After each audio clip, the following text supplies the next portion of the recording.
Hey, and welcome to Marketing Guides for Small Business podcast. Today, we're going to be talking about a really important topic, and I'll do an intro for that in a little bit. But one of our guides is held up a little bit. So, Paul Barthel from Changescape Web and myself, Ian Cancel from Outsource Marketing, are just going to chat about some recent things we've encountered related to small business marketing, trends we're seeing, different topics. And then once Ken arrives, which should be shortly, we'll then jump right into the episode about finishing the year strong and setting ourselves up for success in 2024.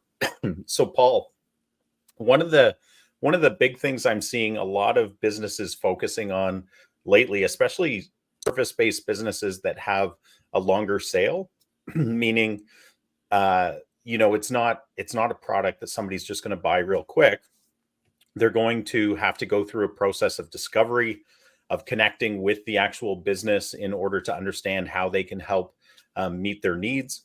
Not unlike, a business that would reach out to a marketing agency like one of ours. It's a process. It takes time to gain trust, to talk about the specifics of what's needed, and then to help them.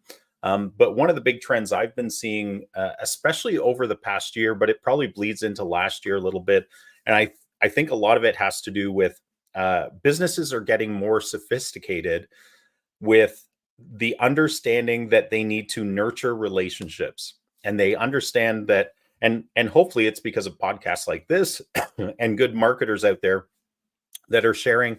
You have to understand who your ideal client is. You have to understand that they're on a buying journey, and that you as a business, it behooves you to help them at each stage of their buyer's journey in order to equip them with information that will help them not only make a good decision for their business. Hopefully it's to hire your own business, but it's also to predispose them to position you as the choice that they want to make. And so what I mean by that is I'll give you some examples and then we'll chat a little bit about this. I'd love to get your thoughts and whether you've seen this as well and how you've seen it, Paul. But one of the areas we've seen it a lot is in the financial industry for CPAs, accountants, and other service type professionals. In that, as I was saying, when a prospect comes in, they usually find you through some sort of attraction method, like could be Google Ads, could be SEO, might even be something on social. They find you, they start to digest your content a little bit and understand, first of all, what your business does, whether it meets the needs that they have. They're probably even growing their idea of what their specific need is, because oftentimes businesses have one specific thing or a couple specific things in their mind. But then as they start to be educated, it starts to grow into, wow, I need a larger solution to my problem because my problem's more complex than I thought it was. So once they do that, usually the first step is to book a consultation. Usually it's a free consultation. They fill in a form, they fill in the calendar selection of when they want to meet with you. Boom, it goes off. Most businesses over the years have been just using straight out of the box solutions like Calendly and that kind of stuff. And so, in the very least, at least follow up emails are going out to remind people that that meeting is happening. But it's not really doing anything to nurture the relationship and predispose them to choosing you as a business. And so businesses are getting a little bit more sophisticated in saying, like, hey, how can we build out a nurture sequence in order to help them understand, like, these are the areas that we help businesses with. Position your unique strengths so that, again, you're predisposing them to choosing you. And then just doing that over 3 to 4 emails leading up to the time that you're going to have that first consultation. And then doing the same type of sequence, not the same sequence, but then the same type of nurture sequence after that initial consultation, so that, again, you're just continuing to educate and reinforce the strengths of your business and how you can help. So that's a big trend that I've been seeing over the past year and a half, Paul. I'm actually really excited about that because I've been running outsourced marketing for 8.5 years now. Prior to that, I was in the corporate world, and we used to do this all the time. This was this was kind of our standard MO, that we understood that you have to nurture clients, especially for really long sales. So I'm really pleased to see more and more small businesses start to zone in on that, and that they've got their ear to the ground and they understand that you need to do that. But I'm curious, are you seeing similar trends, or perhaps you're even seeing another trend that is a bit different that you wanted to share? Yeah, I think part of it is what you said, and I think part of it is also that when COVID hit, a lot of small businesses realized that they had no choice Yeah. because people were going to do things online, and if they didn't,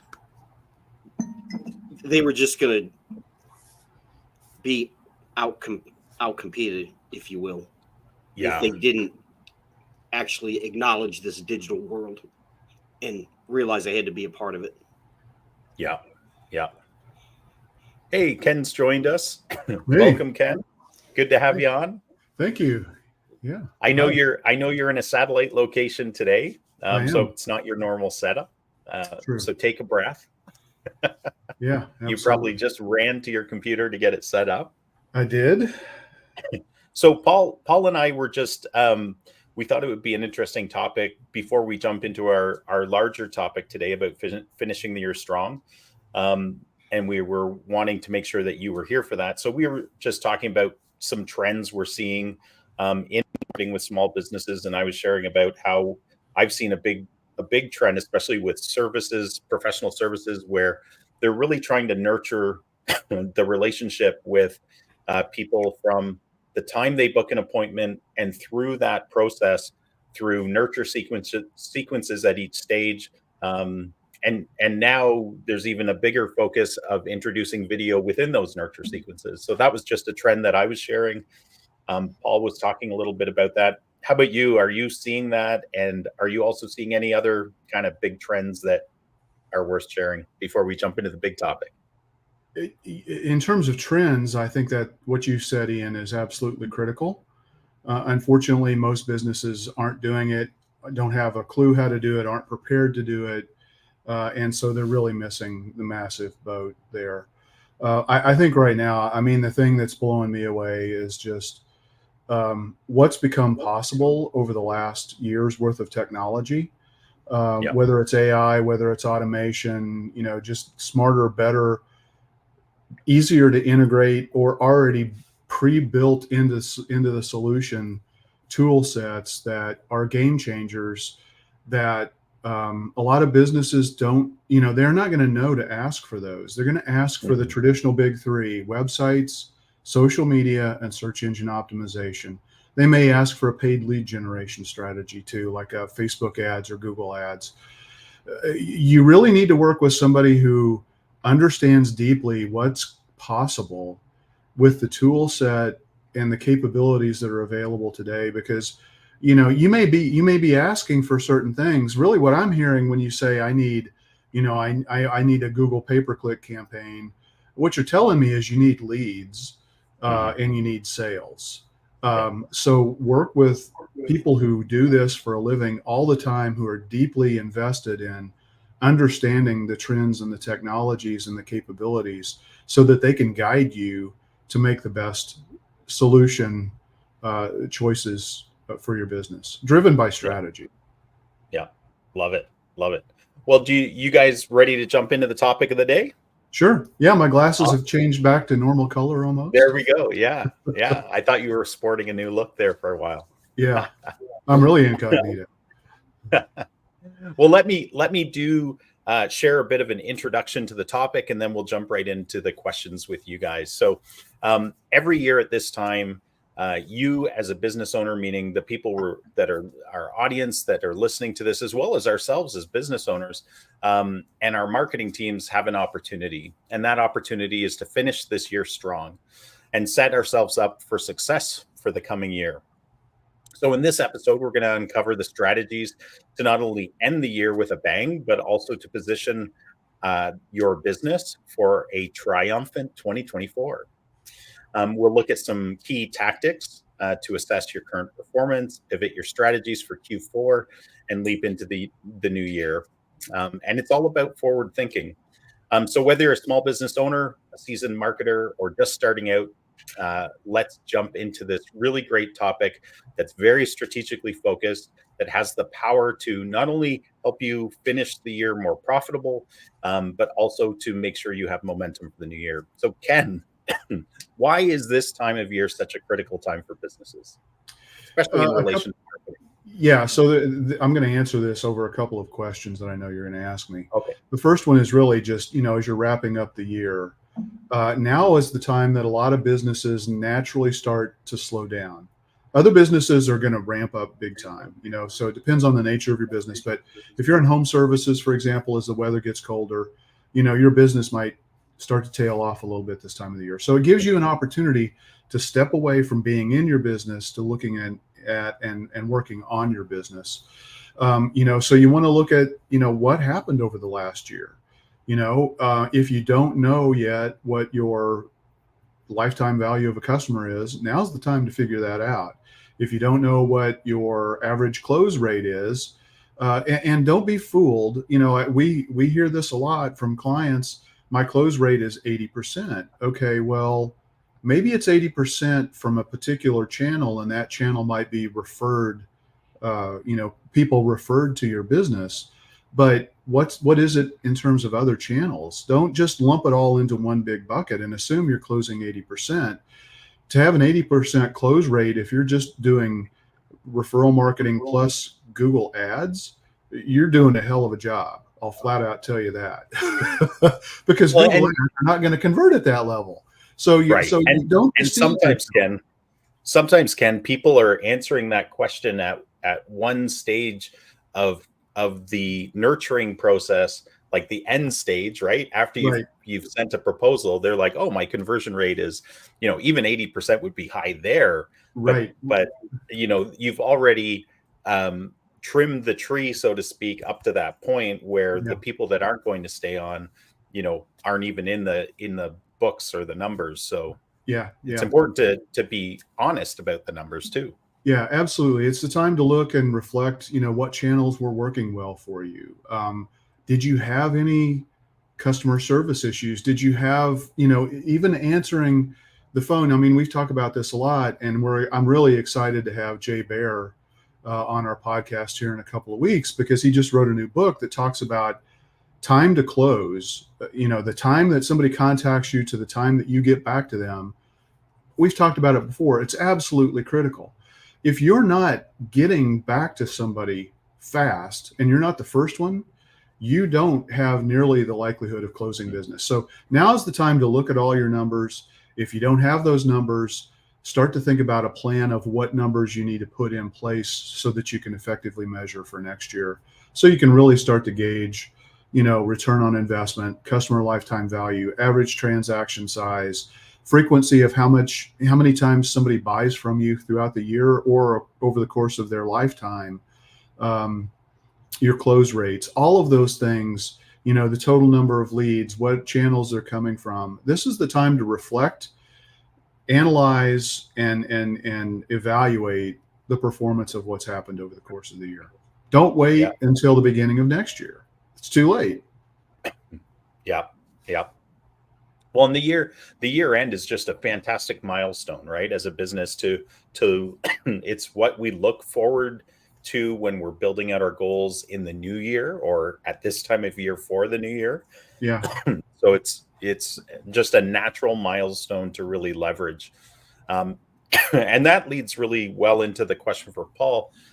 Paul, one of the things that large sales organizations that I've observed, but they understand something that not all small businesses do, and that's that they directly connect the individual team members' goals with their higher level business goals. Can you talk a little bit about why this benefits a small business, or how it could benefit a small business, and how it will essentially help them finish the year strong? Yeah, I don't know if it's that they're not aware of it, and I'll talk about that in a little bit. But I think it's a matter of budget. You know, a small business can only afford to hire so many people.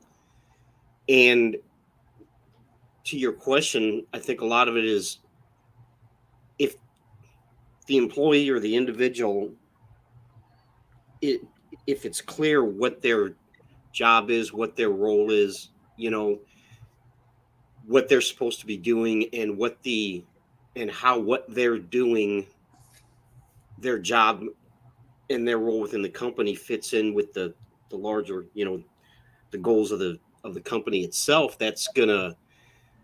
they're gonna be engaged. Their performance is gonna be better. They're gonna be accountable. They're gonna be, you know, motivated.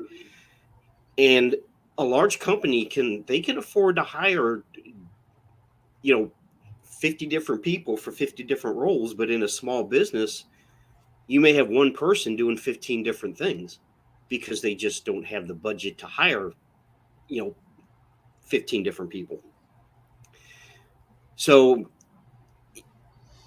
can I jump in there, Paul? yeah. So I mean, on the flip side, you know, large businesses also are usually very stringent about cutting staff and lean operations, especially when there's economic uncertainty, whether it's real or perceived. And we're not going to debate whether it's real or perceived because the numbers are all over the map. But you know, but small businesses, a lot of times they don't address that bloat. You know, they try to hire somebody to be a general purpose person to cover a lot of different skills and capabilities. And that may not be the most cost-effective way to go. So, I mean, I don't want to steal, you know, your thunder or take you off course, but I think it's an important thing to realize that small businesses need to figure out how to be lean and mean as well. Yeah, they do. But that also goes back to sometimes you need to outsource things because a lot of times you'll have like a general office manager. And then the business, oh, well, now you're going to be our marketing person. And they know nothing about marketing. You know, and it's not their fault. It's just they were hired to be an office manager. And then the business owner comes along and says, oh, guess what? You're now our marketing person as well. And it can overwhelm people. You're throwing them into a role that they're not trained to do. And sure, they can learn, but if you overwhelm an employee, then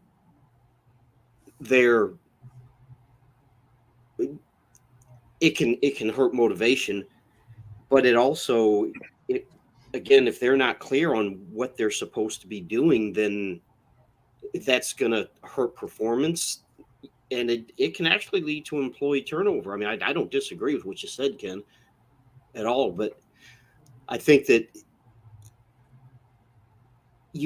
as a small business owner, you have to be careful not to overwhelm an employee, and you can't just dump things in your lap. I mean, I've had that happen to me when I was, you know, in my past. It's like, oh, by the way, we want you to do this and this and this, and it's like, yeah, well, that's not what I signed up for, you know. So this is Paul's subtle way of telling you something, Ken. I guess, yeah. No, exactly. not at all, not at all. But I'm just teasing.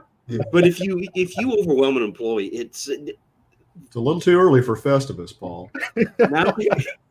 Now, how do they know? What are they supposed to prioritize? Okay, if their job description and how they fit into the organization, if that's not clear, then they may be sitting there, okay, what do I prioritize and how do I prioritize this? And we've heard a lot in the past, it's nothing new, about the culture of a business.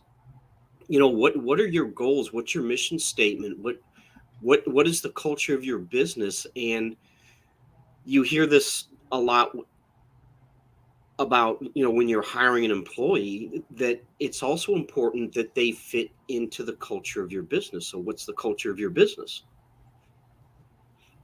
So I know it's kind of all over the map because it's a very broad question. Sure. So I'm going to bring it back and really look specifically at how creating a connection between the business goals. So even if it's a small business, the connection between the business goals and the individual objectives, KPIs, goals that we as businesses set for our teams, and how, because I think that concept alone has the power to revolutionize a lot of small businesses. And there's a whole host of reasons why it's really important, right? If people aren't actively contributing to the overall goals of your business, if they're just kind of in their own little silo doing their job, they won't feel engaged. They won't feel like they're contributing to the big picture. And that leads into what you were talking about, Paul, where they don't really know, how they're part of the team. Their satisfaction drops. Ultimately, what you as a small business owner should care most about is that your team is not being effective. Your team is not, a good example is like a rowing team, right? If you can picture those boats with the guys or women, rowing, and if you've watched the Olympics and when people are doing that, the teams that are in synchronicity, when they're all rowing together, sometimes it may not even be the strongest team, right? You might have bigger, stronger teams competing, but if they can't synchronize their efforts all to the same goal, they're not going to win the race. And I know that's an analogy, but I think it's important for us as small business owners to understand that when we can share goals with our teams and really make them accountable for some of those goals, like, contributing goals, that can really put some wind beneath their wings and ultimately help us, finish the year strong, but also perform really well throughout the year. Yeah. Ken, this was another observation about big corporations. And it's just because they have really tight goals and they also have really stringent financial checks and balances, right? Right. So they're, big corporations almost always have sales contests at the end of the year. They create sales goals at the beginning of the year, and they're probably quarterly and bringing them down to monthly, but they always have an annual goal. And what my observation being in corporate marketing that is part of the continuum of the sales team as well is that, every year there would be some sort of sales contest whereby we'd be trying to motivate the sales teams to reach, not to reach the goal, but to go above the goal, right? Even if we were having a fantastic year and we were surpassing what we originally had put out as our goal for the year, it's about, hey, how can we not only be more profitable this year and thus compensate people even better, right? Because sales professionals are usually compensated based on sales to some degree. But also, how can this give us greater momentum into the new year? So I just wondered if you can talk a little bit about that, how small businesses might be able to leverage that thinking and what and how they can use that, especially in this quarter as we're getting to the end of the year, but also wanting to start the next year off really strong. Yeah, no, that I think it's a great opportunity, and to be honest, if you're going to do something before the end of the year as a small business, you need to get all after it right now because you're running out of time fast. So one thing that I think is super easy, we just have implemented a technology that I think is fantastic, and that is the gamification of getting reviews from your key staff. So if you own a restaurant, make it super easy for all of your wait staff or the people who take the money at the cash registers or your delivery people, whoever those people are that have the last experience with a customer, give them an easy way to get reviews. And so, we just have launched a new NFC tap technology. They tap the card to the phone and it automatically, has a unique link for each person. It has a different link on their card.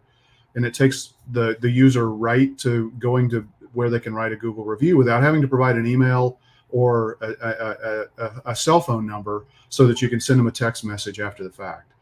That alone could be a game changer, and it may not generate revenue immediately for your business, but it probably will. And that's just a simple low-hanging fruit kind of a thing. Now, in terms of sales, I think you need to give, I'm not an accountant or a tax advisor, but if you've had a good year for your business, and you need to buy business stuff, and you sell to other businesses who buy business stuff, give them a reason to make that investment in 2023. Get it on their books for 2023, because it's going to drive their profit down, and therefore it might help them save some money on taxes, pre-purchasing something in 2023 that may run for half of the year or the full year for 2024. Example is buying your 2024 marketing services now in 2023 because you had a good year. Do you want to pay tax on that? Work with your accountants to make intelligent decisions like that, and be positioned and understand if you have something that is worth somebody buying that can be financially advantageous for them. They may not understand the full reasons why, so help educate them and give them a reason to do it. Obviously, we're getting into the Black Friday, the Cyber Monday, the end of the year promotion cycles. You want to take advantage of that. Oh, the other thing too about getting somebody to make a purchase now for 2024 is that it gives you the cash right now so that you may be able to make some strategic investments moving forward because you've got capital coming in to do something that maybe you weren't going to be able to do until you got money coming in after the first quarter of 2024. We've talked a lot about opportunity costs and lost opportunity and what that means for your business. Look at it, see if it makes sense for your business. Think about it, because that infusion of cash right now, if you give people a reason to buy now before the end of the year, even if it's at a discounted rate, can have huge payoffs. But you have to think it through, and you have to think about it, financially. Is it a good business decision? And so that's where, again, I think you've got to think about marketing strategy, to make sense, because, marketing is what's going to give your business the cash flow through the sales to run your entire business and its operations. So just think through all of that kind of stuff. Creating a sense of urgency, reaching out to people who raised their hand and said, hey, I'm interested, but they didn't make a purchase, or make an investment, or they did make an investment and they bought something from your business. Get them to come back and buy again. Give them a reason to do that.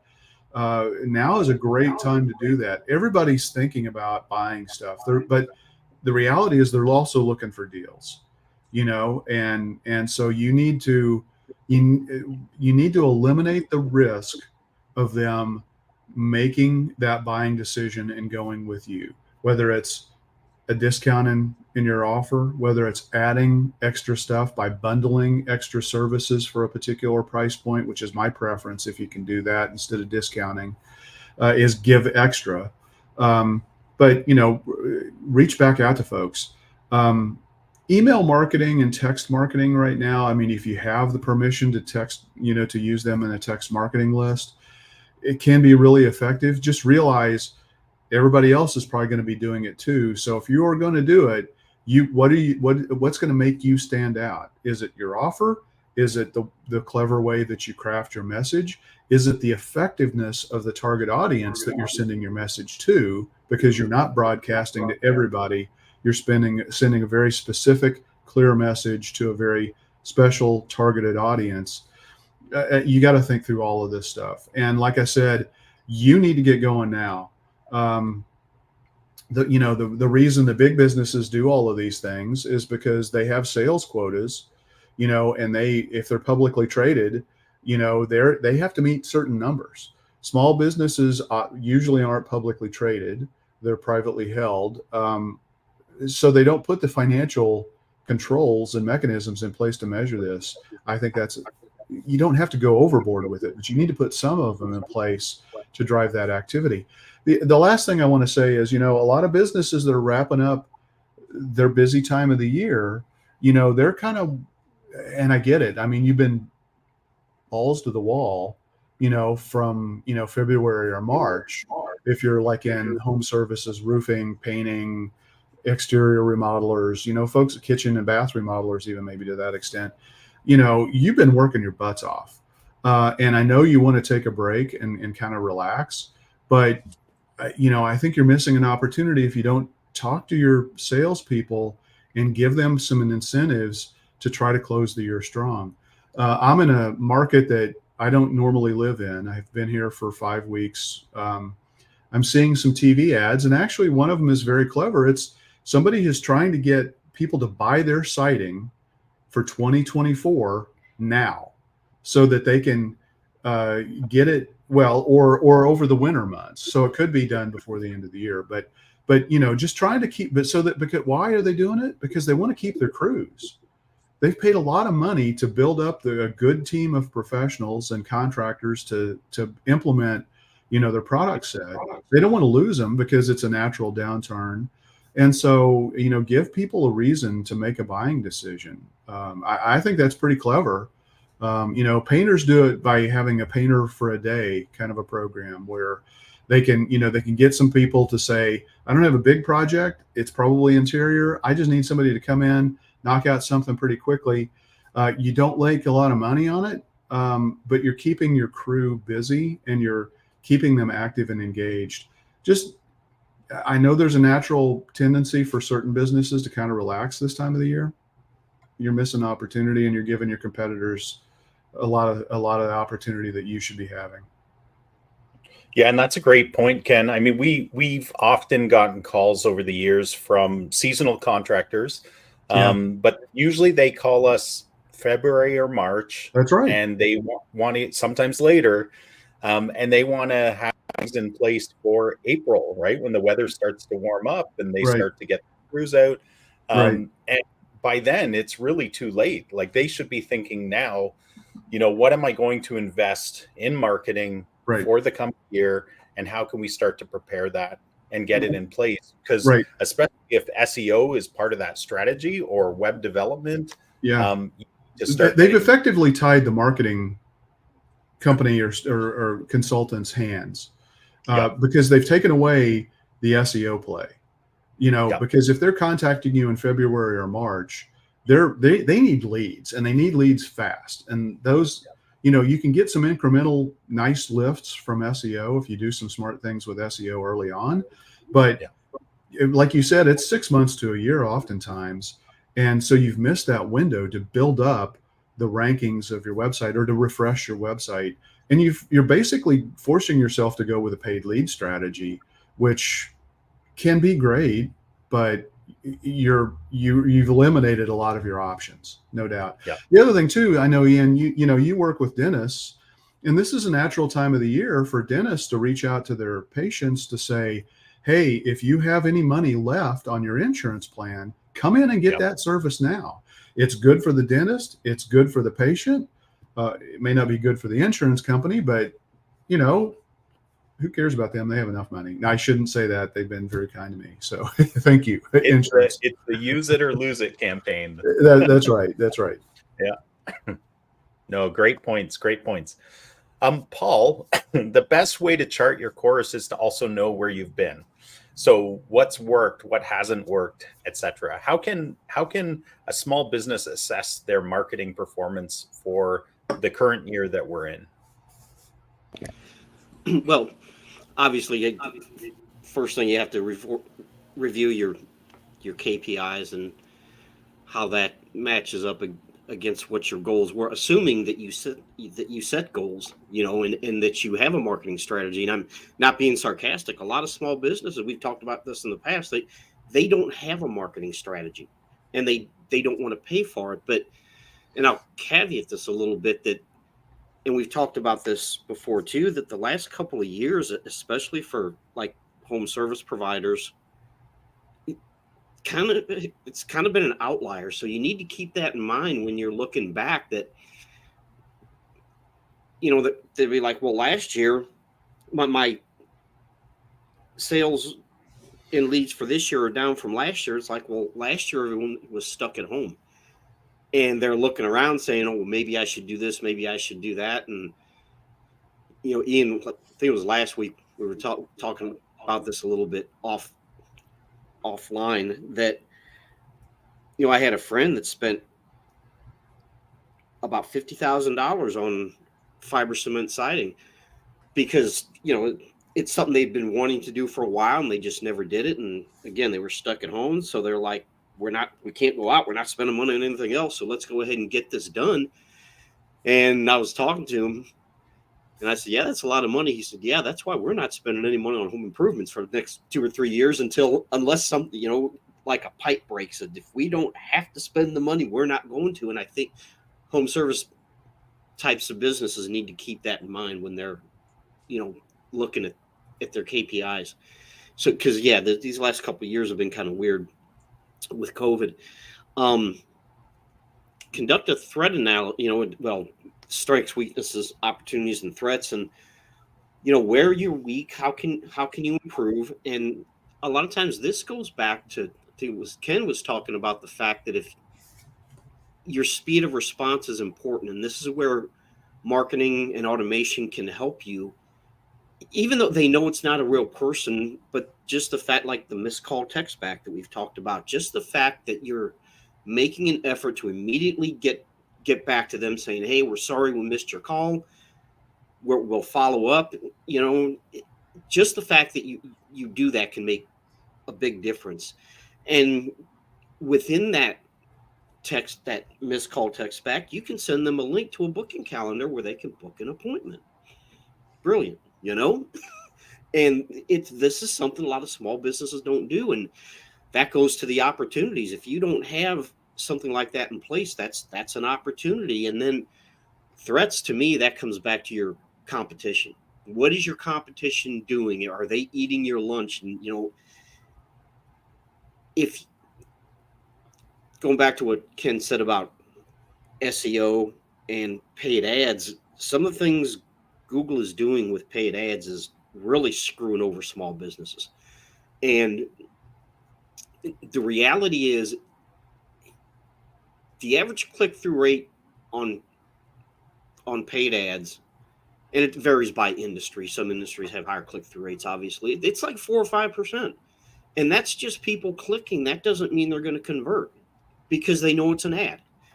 I mean, and if you're not spending a significant amount of money, and I mean, like, if you're only spending $400 or $500 a month, and this goes back to, it depends on what the cost per click is, depends on a lot of things, but you may not get any results. Now, we have a client out in the Las Vegas area that he spends a lot of money on paid ads and he gets really good results. And he'll call me every once in a while, hey, we need to cut the budget back because I can't keep up with this.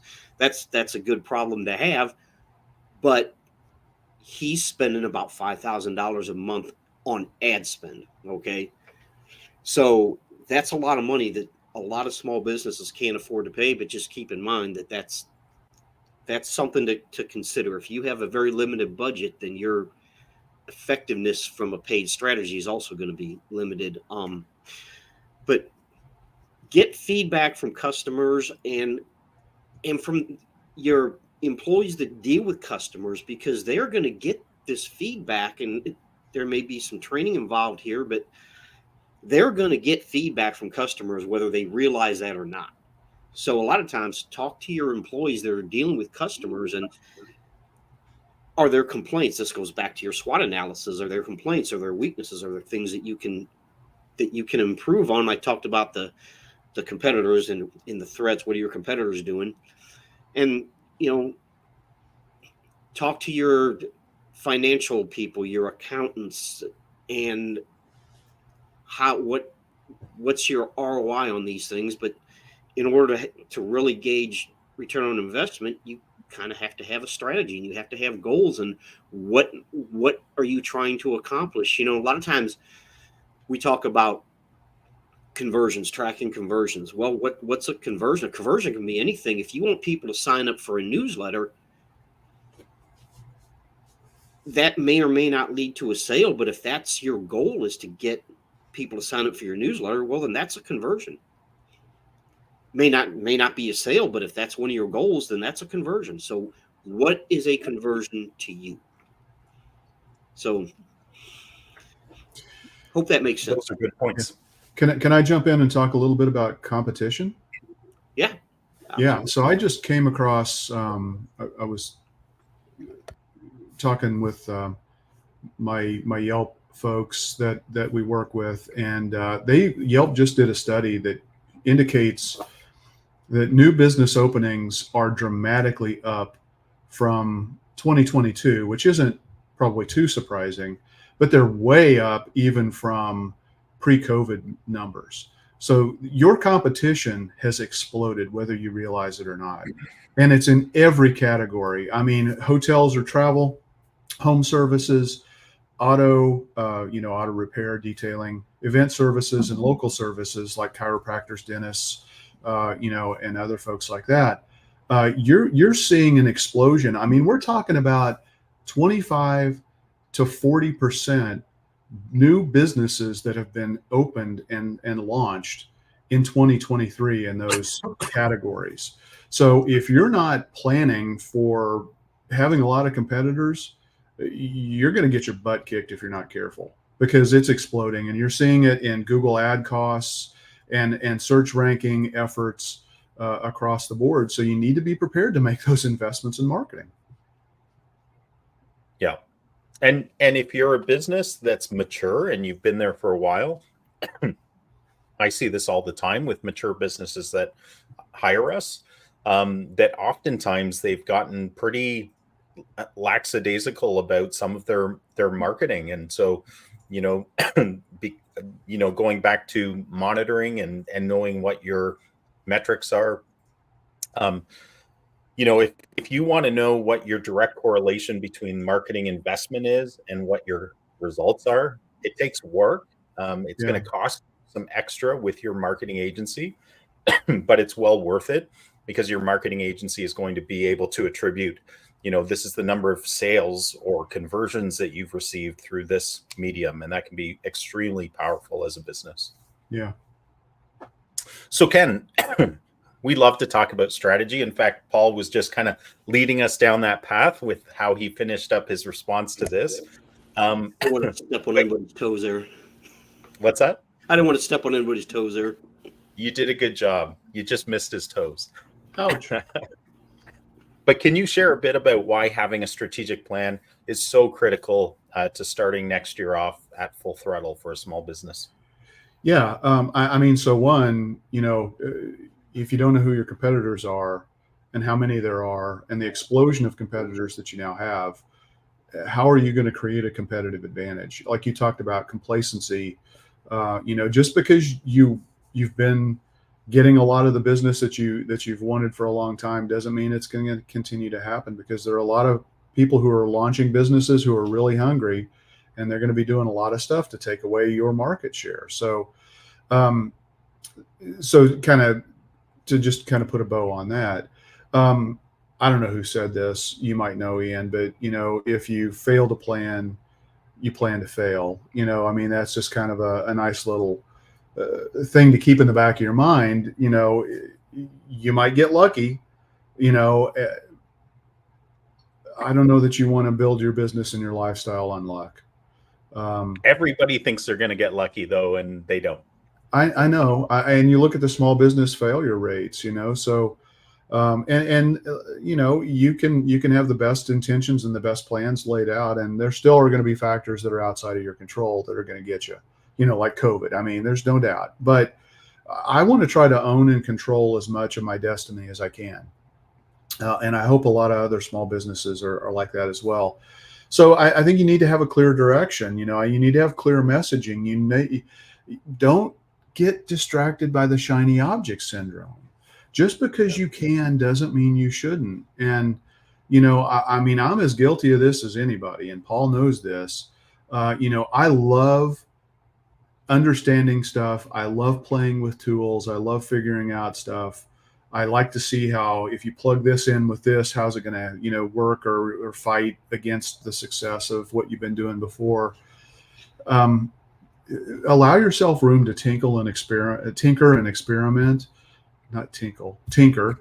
I was but, trying to be straight but, face on that. but don't dilute, don't dilute your main value proposition. I think a lot of businesses, it's like 80% of your sales is probably coming from that one core product that people know, love, and trust you about.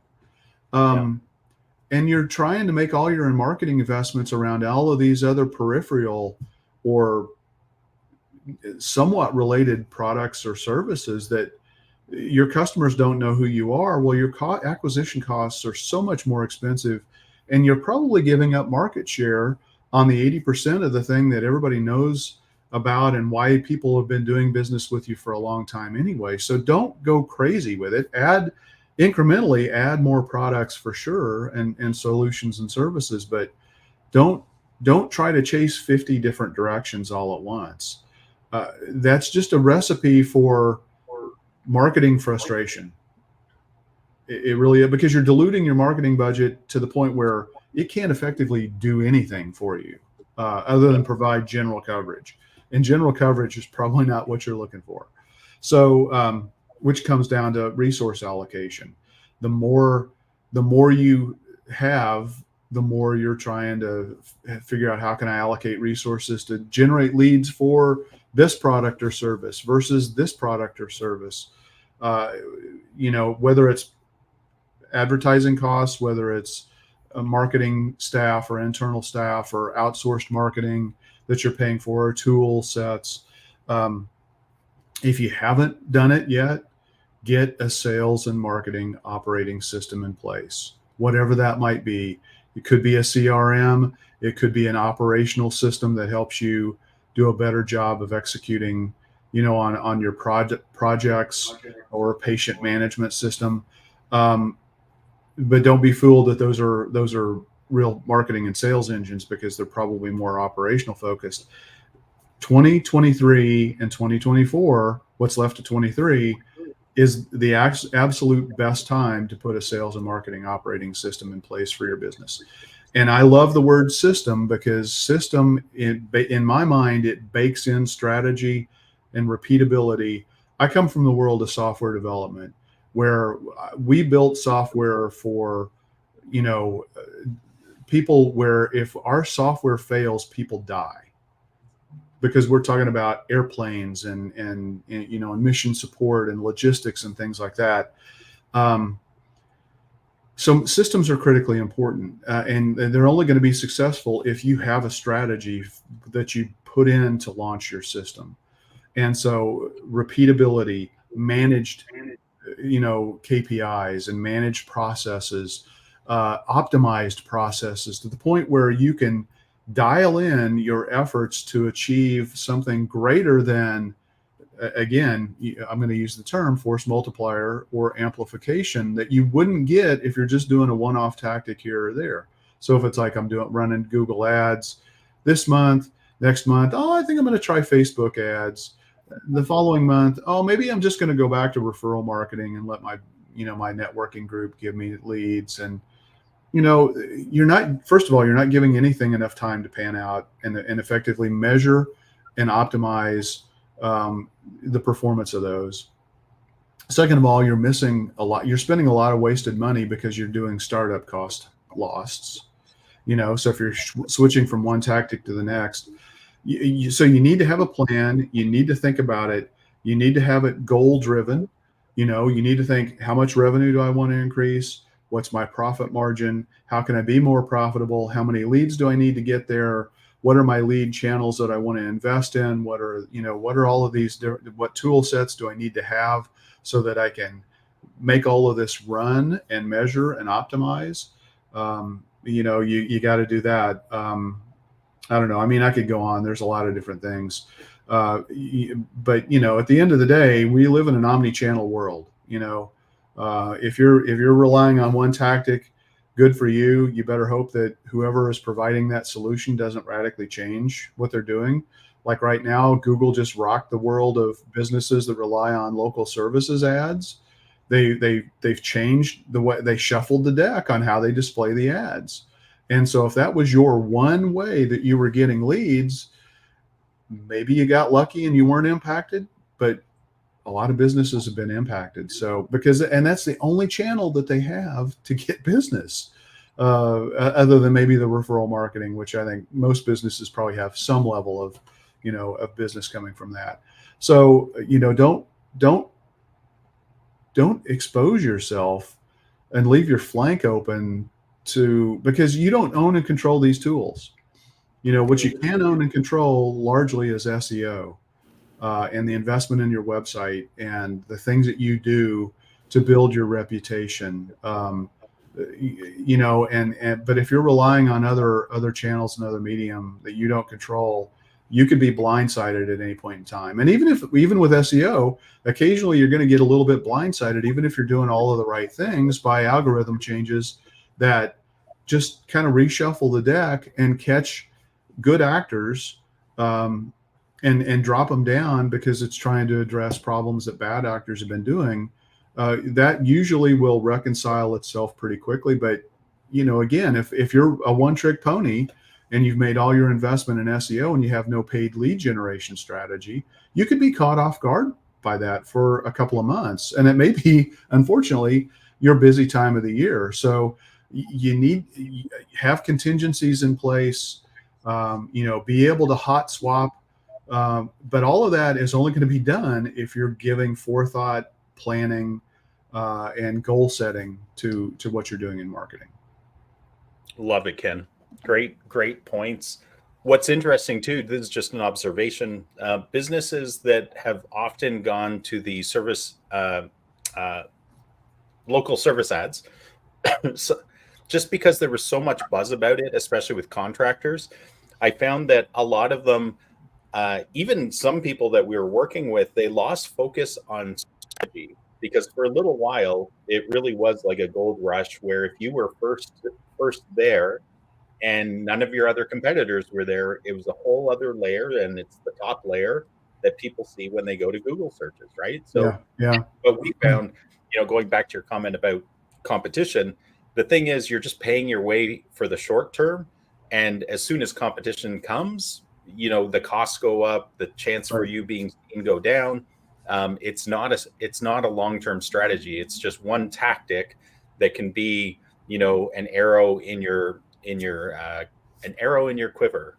Is that the right? Whatever. Yeah. Well, it's an expense as opposed to an investment, Right. And if you're not putting money in your marketing as an investment, whenever those expenses that you're using and taking advantage of, and you're going to have some expenses. Most businesses should have expenses when it comes to marketing, like paid advertising. But when those things change up or competition levels ramp up, you don't have anything else to fall back on. If you haven't been making investments also in your marketing through, reputation, through search engine optimization, through social proof, all of those different kinds of things. Yeah. The only way to assure that you're going to win the horse race is to have all of the horses in the race, right? Like that. Right. And as a business, why wouldn't you?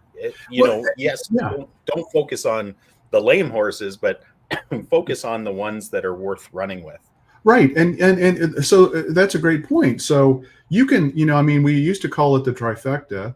It has expanded a little bit beyond that, but if you can be in the local services ads, and you can be in the Google search ads, and you can be on the Map 3-pack, and you can show up high on the first page of the organic listings, which I guess is more than a trifecta. It's a four-headed beast or whatever it might be now.